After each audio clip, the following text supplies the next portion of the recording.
Hello friends, माँ Saraswati education classes में आपका बहुत बहुत स्वागत करता हूँ। आज हम क्लास 10th के साइंस सब्जेक्ट के बायोलॉजी का चैप्टर 1 जैव प्रक्रम के विभिन्न अवयवी टाइप्स क्वेश्चन के बारे में अध्ययन करेंगे, जो कि परीक्षा के दृष्टि से बहुत ही महत्वपूर्ण है। कृपया इस चैनल को सब्सक्राइब कर बेल आइकन जरूर दबाएं एवं वीडियो को लाइक एंड शेयर अवश्य करें ताकि अगला वीडियो आप लोगों तक आसानी से पहुँच सके। So let's start the video. आपका पहला क्वेश्चन, प्रकाश संश्लेषी अंग है तना, पत्ती, क्लोरोप्लास्ट, जड़। प्रकाश संश्लेषी अंग है तना, पत्ती, क्लोरोप्लास्ट, जड़। तो इसका सही आंसर होगा option number B is correct, पत्ती। नेक्स्ट क्वेश्चन, वायुमंडल में CO2 गैस की उपस्थिति है 0.01%, 0.05%, 0.03%, 0.02%।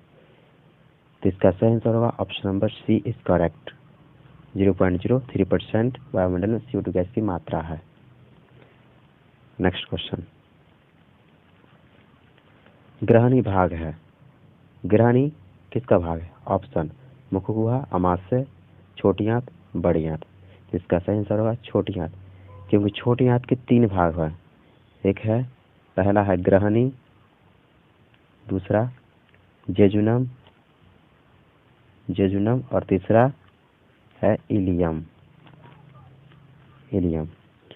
तो ये क्वेश्चन पूछा ग्रहणी किसका भाग है, इसका होगा छोटी आंत। नेक्स्ट क्वेश्चन, हरे पौधे में पोषण की विधि कहलाती है। हरे पौधे में पोषण की विधि क्या कहलाती है? ऑप्शन प्राणी संयोजी पोषण, परपोषण, स्वपोषण, इनमें से कोई नहीं। तो इसका सही आंसर होगा स्वपोषण। स्वपोषण वैसा पोषण है जिसमें सभी हरे पेड़ पौधे अपना भोजन स्वयं बनाते हैं, वो भी सूरज की उपस्थिति में। और परपोषण में कोई भी जीव अपना भोजन दूसरे जीव पर निर्भर रहते हैं, यानी स्वयं अपना भोजन नहीं बना सकते, दूसरे पर आश्रित रहते हैं, उसे परपोषण कहते हैं। नेक्स्ट क्वेश्चन, अमीबा है, यानी अमीबा क्या है? स्वपोषी, मृतजीवी, प्राणी संभोजी, इनमें से कोई नहीं। तो इसका सही आंसर होगा डी, इनमें से कोई नहीं। क्योंकि अमीबा को प्राणी संपोषी कहते हैं। अमीबा को प्राणी संपोषी जीव कहते हैं। और ये जो ऑप्शन है प्राणी संभोजी, इसके अंतर्गत पैरामीशियम आते हैं, पैरामीशियम आते हैं। मृतजीवी में छोटे छोटे बैक्टीरिया आते हैं। नेक्स्ट क्वेश्चन, लार में कौन सा एंजाइम पाया जाता है? लार में कौन सा एंजाइम पाया जाता है? Option maltase, erepsin, amylase, lipase. तो इसका सही आंसर होगा option number C, amylase. Next question, वसा का पाचन किसके द्वारा होता है? यानी मनुष्य में वसा का पाचन किसके द्वारा होता है? ऑप्शन है पेप्सिन, टाइलिन, इमाइलेज, लैपेज। तो इसका सही आंसर होगा option number D is correct, lipase. क्योंकि लैपेज वसा को कंट्रोल करता है, यानी वसा की मात्रा अधिक होने से मनुष्य क्या होता है, मोटा हो जाते हैं। और वसा की मात्रा को कंट्रोल करता है कौन? लैपेज। नेक्स्ट क्वेश्चन, मनुष्य में पाचन क्रिया कहाँ से आरंभ होती है? मनुष्य में पाचन क्रिया कहाँ से आरंभ होती है? ऑप्शन है मलाशय में, अग्नाशय में, मुख में, ग्रहणी में। तो इसका सही आंसर होगा मुख में, क्योंकि मनुष्य जब भोजन ग्रहण कर उसे चबाना शुरू करते हैं तो मतलब चबाने की क्रिया से ही पाचन क्रिया प्रारंभ हो जाती है। नेक्स्ट क्वेश्चन, किस पाचक रस के प्रभाव से अमाशय में दूध थक्का सा जम जाता है? किस पाचक रस के प्रभाव से अमाशय दूध थक्का सा जम जाता है? Option ptyalin, rennin, pepsin, amylase. तो इसका सही आंसर होगा option number B, rennin. Next question, मनुष्य का हृदय प्रति मिनट कितनी बार धड़कता है? मनुष्य का हृदय प्रति मिनट कितनी बार धड़कता है, अर्थात 1 मिनट में कितनी बार धड़कता है? ऑप्शन है 120, 72, 200, 500। इसका सही आंसर होगा ऑप्शन नंबर बी, 72 बार। नेक्स्ट क्वेश्चन, प्रत्येक गुर्दे कितने नेफ्रॉन होते हैं? प्रत्येक गुर्दे में कितने नेफ्रॉन होते हैं? ऑप्शन लगभग 10 लाख, लगभग 12 लाख, लगभग 9 लाख, लगभग 8 लाख। तो इसका सही आंसर होगा option number B is correct, लगभग 12 लाख। नेक्स्ट क्वेश्चन, पादप अवशिष्ट संचित रहते हैं। पादप अवशिष्ट मतलब पादप जो अवशिष्ट पदार्थ है वो कहाँ संचित होते हैं? ऑप्शन पत्तियों में, छालों में, कोशिकीय रिक्तिकाओं में, इनमें से सभी। तो इसका सही आंसर होगा इनमें से सभी। नेक्स्ट क्वेश्चन, मनुष्य में कौन उत्सर्जी अंग नहीं है? मनुष्य में कौन उत्सर्जी अंग नहीं है? तो इसका सही आंसर होगा फेफड़ा, यकृत, अग्नाशय। चूंकि क्वेश्चन के अनुसार ये आंसर जो टिक लगाए हैं वो सही है, और क्वेश्चन पूछेगा कौन उत्सर्जी अंग है, कौन उत्सर्जी अंग है पूछेगा तो लगाना है इसका आंसर वृक्क। नेक्स्ट क्वेश्चन, हृदय मुख्य अंग है, यानी हृदय मुख्य अंग है कैसा? परिवहन तंत्र का, उत्सर्जन तंत्र का, श्वसन तंत्र का, पोषण का। तो इसका सही आंसर होगा परिवहन तंत्र का, क्योंकि हृदय में जब रक्त का पंपिंग होता है तो वह उस पंप के माध्यम से प्रेशर बनता है खून में, और एक स्थान से स्थान तक आवागमन शुरू रहती है, इसलिए रक्त के प्रवाह का कारण है परिवहन तंत्र। नेक्स्ट क्वेश्चन, पादप में जाइलम का कार्य है, यानी पेड़ पौधे में जाइलम का क्या कार्य है? आंसर होगा इसका जल का वहन करता है, यानी पेड़ पौधे में जाइलम और फ्लोएम जो होता है, जाइलम काम है जमीन से जल और खनिज लवण को खींचना और पौधे के पत्ती तक पहुंचा देना, जबकि फ्लोएम का काम है बना भोजन को, फ्लोएम का काम है जो भोजन बन गया उस भोज्य पदार्थ को पेड़ पौधे के सब हिस्सों तक पहुंचाता है कौन? तो फ्लोएम पहुंचाता है। नेक्स्ट क्वेश्चन, पौधे के वायवीय भागों में जल का रंध्रों द्वारा वाष्प के रूप में निष्कासन क्रिया कहलाती है। पौधे के वायवीय भागों से जल का रंध्रों द्वारा वाष्प के रूप में निष्कासन की क्रिया कहलाती है।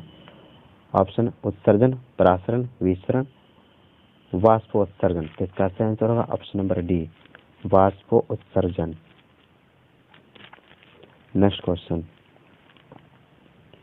पौधे में निर्मित भोजन का एक अंग से दूसरे में जाने की क्रिया क्या कहलाती है? पौधे में जो भोजन बन गया उसके एक अंग से दूसरे अंगों तक या दूसरे जगहों तक ले जाने की क्रिया क्या कहलाती है? तो वह क्रिया कहलाती है परिवहन। नेक्स्ट क्वेश्चन, मानव शरीर का सामान्य रक्तचाप कितना होता है? सामान्य रक्तचाप मतलब ब्लड प्रेशर कितनी होती है? ऑप्शन 120/80, 80/120, 120/180, 100/180। तो इसका सही आंसर होगा option number A is correct, 120/80। और इस 120/80 में सिस्टोलिक प्रेशर जो होता है वह 120 होता है, मतलब शीतलन होता है, और डायस्टोलिक प्रेशर जो होता है, डायस्टोलिक प्रेशर वह होता है 80, यानी संकुचन। नेक्स्ट क्वेश्चन, वृक्क के संरचनात्मक एवं क्रियात्मक इकाई को कहते हैं? वृक्क के संरचनात्मक एवं क्रियात्मक इकाई को क्या कहते हैं? ऑप्शन ग्लोमेरुलम, बोमेन संपुट, मूत्रवाहिनी, नेफ्रॉन। तो इसका सही आंसर होगा option D is correct, nephron. अगर क्वेश्चन यहाँ पे पूछे कि जीवों के संरचनात्मक एवं क्रियात्मक इकाई को क्या कहते हैं? तो इसका आंसर बोलना है कोशिका। तो इसका आंसर क्या बोलना है? कोशिका। और जीवों के संरचनात्मक एवं क्रियात्मक इकाई को कहेंगे कोशिका, और वृक्क के संरचनात्मक एवं क्रियात्मक इकाई को कहते हैं नेफ्रॉन, यानी तंत्रिका कोशिका। नेक्स्ट क्वेश्चन, मानव के 100 ml रक्त में उपस्थित यूरिया की समान मात्रा कितनी होती है? Option 20 milligram, 30 milligram, 40 milligram, 50 milligram. तो इसका सही आंसर होगा option B is correct, 30 milligram. Next question, मनुष्य के प्रत्येक वृक्क में वृक्क नलिकाओं की लगभग संख्या कितनी होती है? मतलब मनुष्य के प्रत्येक वृक्क जो है नेफ्रॉन, उसके वृक्क नलिकाओं की लगभग संख्या कितनी होती है? Option 4 million, 2 million, 1 million, 8 million. तो इसका सही आंसर होगा option number C, 1 million. Next question, निम्नलिखित में जठर ग्रंथि की कौन सी कोशिका हाइड्रोक्लोरिक अम्ल का स्राव करती है? निम्नलिखित में जठर ग्रंथि की कौन सी कोशिका हाइड्रोक्लोरिक अम्ल का स्राव करती है? हाइड्रोक्लोरिक अम्ल का मतलब हुआ HCl, यानी हाइड्रोक्लोरिक अम्ल का स्राव कौन करती है? ऑप्शन है भित्ति कोशिका, जाइमोजन कोशिका, म्यूकोस कोशिका, इनमें से कोई नहीं। इसका आंसर होगा option number A is correct, भित्ति कोशिका है। नेक्स्ट क्वेश्चन, छोटी आंत में भोजन के पाचन में निम्नलिखित किस रस की भूमिका होती है? मतलब छोटी आंत में भोजन के पाचन निम्नलिखित किस रस की भूमिका होती है? ऑप्शन पीतरस, अग्नाशय रस, आंत्ररस, इनमें से सभी। तो इसका सही आंसर होगा इनमें से सभी, क्योंकि ये सभी अम्ल भोजन के पाचन में शुरू से लास्ट तक सहायक होते हैं। नेक्स्ट क्वेश्चन, वह विधि जिसमें जीव पोषक तत्व ग्रहण कर उनका उपयोग अपने वृद्धि एवं जनन के रूप में करते हैं कहलाती है क्या? ऑप्शन है अंतर्ग्रहण, परपोषण, पोषण। तो इसका सही आंसर होगा ऑप्शन सी इज करेक्ट, पोषण।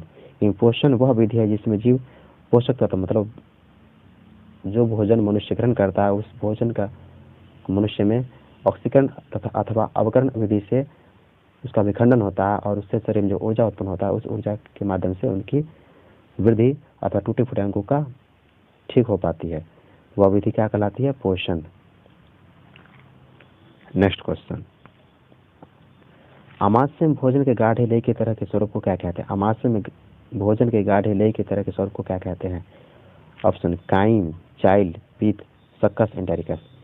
तो इसका सही आंसर होगा option number A, chyme. Next question, इनमें किसके द्वारा अमीबा में अंतर्ग्रहण होता है? मतलब इनमें किसके द्वारा अमीबा अपना भोजन ग्रहण करता है?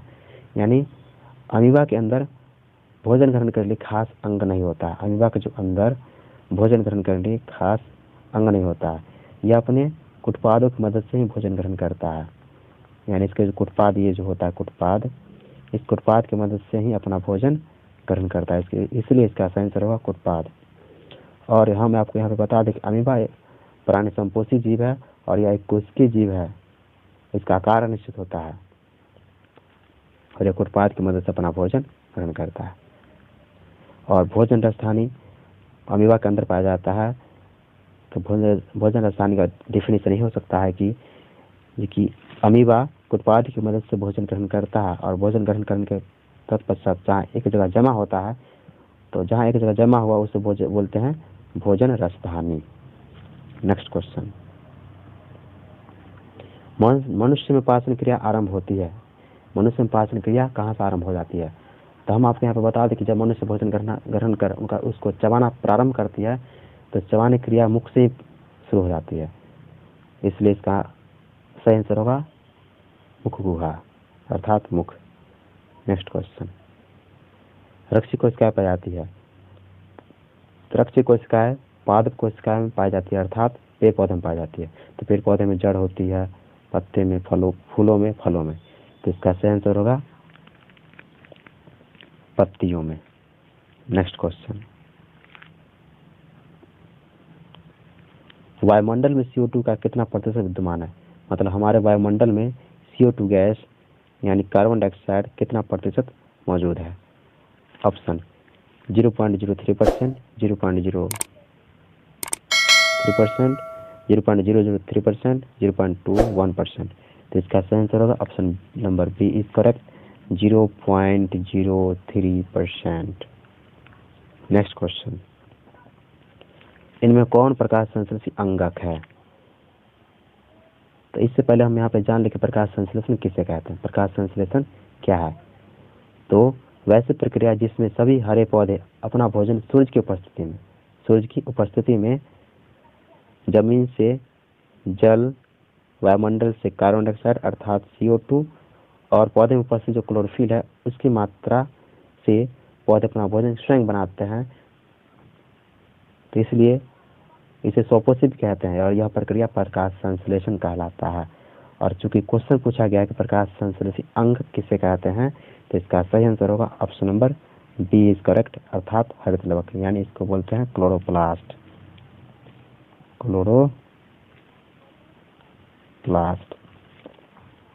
नेक्स्ट क्वेश्चन, श्वसन क्रिया में निम्नलिखित किस गैस को ग्रहण किया जाता है? यानी कोई भी जीव जब श्वसन क्रिया करता है तो कौन सा गैस को ग्रहण करता है? ऑप्शन CO2 अर्थात कार्बन डाइऑक्साइड, O2 अर्थात ऑक्सीजन, N2 अर्थात नाइट्रोजन, SO2 अर्थात सल्फर डाइऑक्साइड। तो इसका सही आंसर होगा option number B is correct, O2। यानी श्वसन क्रिया के दौरान O2 गैस को ग्रहण करते हैं और श्वसन क्रिया के तत्पश्चात कार्बन डाइऑक्साइड गैस को निष्कासित करते हैं। नेक्स्ट क्वेश्चन, क्लोरोफिल अणु को कहते हैं, क्लोरोफिल अणु को कहते हैं। तो इसका ऑप्शन है प्रकाश संश्लेषी इकाई, प्रकाश संश्लेषी अंग, प्रकाश संश्लेषी अंगक, इनमें से कोई नहीं। तो क्लोरोफिल अणु को कहते हैं प्रकाश संश्लेषी अंग, प्रकाश संश्लेषी इकाई कहते हैं। तो पौधे के प्रकाश संश्लेषी इकाई कौन हो गया? क्लोरोफिल। और प्रकाश संश्लेषी अंग कहते हैं पत्ती को। पौधे के प्रकाश संश्लेषी अंग कहते हैं पत्ती को।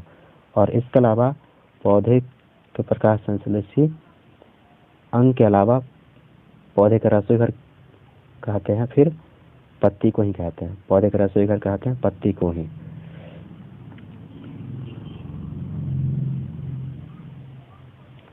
और प्रकाश संश्लेषी अंग कहते हैं हरित लवक को, जो पीछे क्वेश्चन हम अभी किए हैं जस्ट। तो हम आशा करते हैं कि आप यहाँ पे समझ गए होंगे कि प्रकाश संश्लेषी इकाई कहते हैं क्लोरोफिल को, प्रकाश संश्लेषी अंग कहते हैं पत्ती को, और इस पत्ती को ही प्रकाश संश्लेषण का रसोई घर कहते हैं। और प्रकाश संश्लेषी अंग कहते हैं हरित लवक को। नेक्स्ट क्वेश्चन, ट्रिप्सिन नामक एंजाइम पाया जाता है, यानी ट्रिप्सिन नामक एंजाइम किसमें पाई जाती है? ऑप्शन पित्ताशय में, अग्नाशय रस में, आंत्र रस में, जठर रस में। तो इसका सही आंसर होगा option number B is correct, अग्नाशय रस में। नेक्स्ट क्वेश्चन, पेप्सिन नामक एंजाइम भोजन के प्रोटीन को बदल देता है, यानी पेप्सिन नामक एंजाइम जो है भोजन के प्रोटीन को किसमें बदल देता है? ऑप्शन है पेप्टोन में, एमिनो अम्ल में, वसा अम्ल में, ग्लूकोज में। तो इसका सही आंसर होगा option number A is correct, peptone में। नेक्स्ट क्वेश्चन, निम्नलिखित में कौन मनुष्य के मुखगुहा में पाए जाने लार ग्रंथि नहीं है? यानी मनुष्य के मुखगुहा में पाए जाने वाली लार ग्रंथि नहीं है। तो हम आपको यहाँ पे बता दें कि मनुष्य में 3 जोड़ी लार ग्रंथि पाई जाती है। 3 जोड़ी लार ग्रंथि पाई जाती है। तीनों के नाम, एक हो गया पैराटिड लार ग्रंथि, दूसरा सबमैंडिबुलर लार ग्रंथि, और तीसरा हो गया सबलिंगुअल लार ग्रंथि। और चूंकि क्वेश्चन पूछा है कौन इसमें नहीं है, तो इसका आंसर हो गया ब्रूनर्स।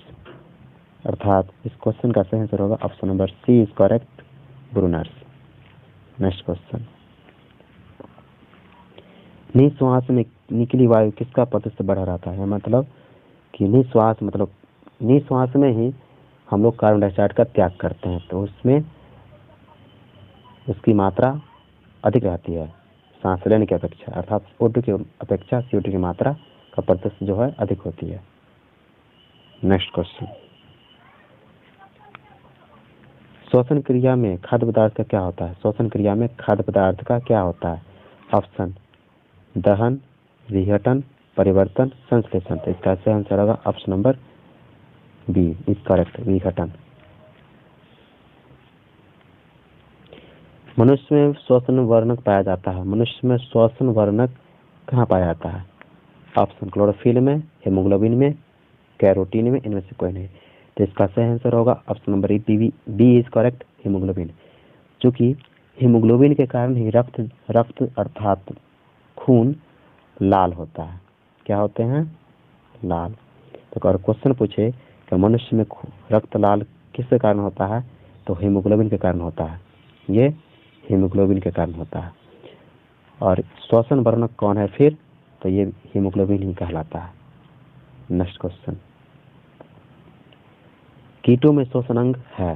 कीटों में श्वसन अंग कौन है? मतलब छोटे छोटे कीड़े मकोड़े जो होते हैं, कीट पतंग, इसका श्वसन अंग कौन सा है? इसका श्वसन अंग कौन सा है?